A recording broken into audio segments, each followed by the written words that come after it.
Hey everyone, it's Marianne from the New York City Organization of Public Service Retirees. I have another MLC letter I would like to share with you. I know this is getting to be almost a daily event. This is the letter from the MLC, dated Tuesday, August 29th. And this letter was sent from Harry Nespoli, the chair, to the Municipal Labor Committee members. I don't know who that is. I just know how we got it. So I can't tell you where it came from. But it was actually posted online and it was sent all around. And I kind of wonder how secret this really was because it actually came online. All right. So this is called the New York City Dependent Eligibility Verification Audit, DEVA. Now, the last time the city did a DEVA audit was in 2014, and they, quote, found $108 million in savings. And what that actually means was about the value of $108 million is what they found were people on healthcare plans for the city that should not have been, that they were no longer eligible, that either they aged out or they died or they had other coverage or whatever the issue was, that they were no longer eligible. Anyway, it was a restricted type of an audit. It wasn't done blanket, but we said then when we found out about it and after the 2014 issue, we said, why wasn't this done in a more expanded level? If you're looking to save money, then you should be looking to make sure that all of your rules are enforced. And this started to become more of an issue during the start of our litigation, because when we started looking into the healthcare plans and the Medicare Advantage and how it would interact or coordinate with people's current insurance, what we found was that the Medicare Advantage plan wasn't going to coordinate the same way traditional Medicare did. And so you would have problems if you had other insurance, and we had to start looking at that. Then we started realizing during that whole opt-in, opt-out procedure that they were originally giving us with the first plan, the Alliance, that several people came to us when they called labor relations and they found out that their deceased spouses, not the retiree, the spouse, was still covered for 5 years by the city of New York. We brought this information to Henry Garrido and we basically got mocked. And then he trivial said, well, those retirees said that there's just dead people on the rolls. Well, we looked at it. There's no 10,000 dead people. Well, when he said that, we went right to OLR and we said, have you conducted an eligibility audit since 2014? And OLR said no. And we said, thought so. So again, he lied to municipal labor leaders, probably these committee chairs, in an MLC meeting, because we've been asking for an eligibility audit. If you're looking to save money, then you should be looking under the cushions. This was an issue. So that's what this means. So this is a simple letter. It's a short 1 paragraph. As previously agreed, the Office of Labor Relations will be commencing a dependent eligibility verification audit, DEVA.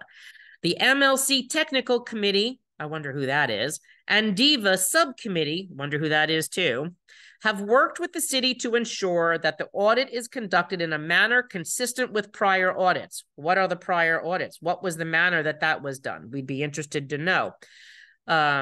Specifically, holding harmless any employee who drops or is found to have an ineligible dependent.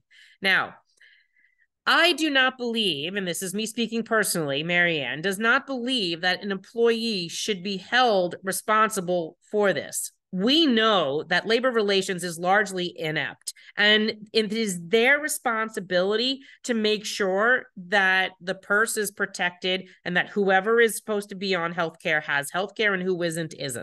This is their job, not the union's job to be doing this. And this comes from them not having enough people, enough staffing, which we all know because we can never get through on OLR. And that is nothing new. That's been going on for years. But that they don't even know who's in their own plans, that is absolutely horrible. And it's irresponsible and it's negligent. It's even fiscally irresponsible. Hey, Jacques Jiha, are you listening? Because this should have been done a long time ago. But no employee should be held responsible for that. Yes, they specifically should be holding employees harmless from being on a plan like this, because most likely they're not educated that they're not on this plan wrongly. And that even comes in situations of divorce and whatever. That I know where that's coming from. educate them, give them like 30 days to come off the plan properly, get them into another plan so they have health care. You're not looking to hurt anyone, but you're looking to fix a problem. The audit would be limited to confirming eligibility for spouses and domestic partners, not dependent children, for whom there is an existing process when they age out. Kind of questioning a little bit of that, but not knowing what their process is. They should be outlining what this process is to all of you, so you know what the process is for dependent children, what the partner is for spouses and domestic partners, for whom there is an existing process as they age out. The audit will randomly select 500 members citywide per quarter, 2,000 for the year, who will receive audit letters. Please be advised that OLR intends to send out the first batch of letters this week. Now, for a system that has about 1.2 million people on it, this is largely ineffective. Why are you only looking for 2,000 people? Why for the year? 2,000 per quarter, 500 members per quarter, 2,000 for the year. We have 1.2 million people on city health plans. This, to me, is not putting your full due diligence into making sure that everything is okay. Why would that be? So I have a lot of questions about this letter. I want to know who the MLC technical committee is. Who is the DIVA subcommittee? I want to know what is the manner consistent with prior audits, including making sure, obviously, that they're holding people harmless from being on a plan that they shouldn't be on, because clearly that I blame OLR for. I want to know who's paying for the audit, because one of the documents that we saw, the MLC does. This should be coming out of the city pocketbook because this is their problem. This is their job, not the unions. And I want to know why they're only doing 500 people a quarter. So those are my questions. Labor relations, OMB. I think you have some questions to answer, because we don't get any questions, any answers out of the MLC.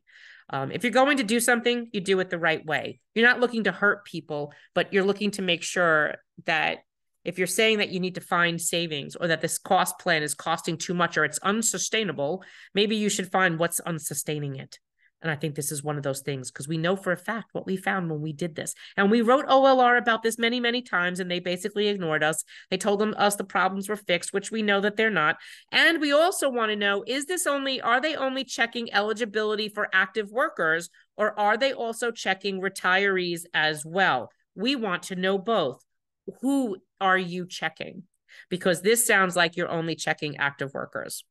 And we know there's other issues on the retiree side. So I think it's time that we do the right thing. If you're saying you're looking for savings, if you're saying that the healthcare program is costing too much money, why are we doing this half-assed? So we'll probably be filing a few more requests, but this is today's memo. So this went out yesterday. I'm sure it's been posted all over Facebook. We got it a couple times, a couple different ways yesterday and today. But to you, active union leaders, if you're looking to make sure that your healthcare is protected, you need to protect your healthcare right now and your healthcare in the future. And one is to make sure that the system stays viable. We know already that they're trying to diminish our healthcare plans. We have no doubt they're trying to diminish the active worker plan as well. So let's work on this together, because that's the right way to do it. And there needs to be a lot more sunshine on this. Have a great night, everyone.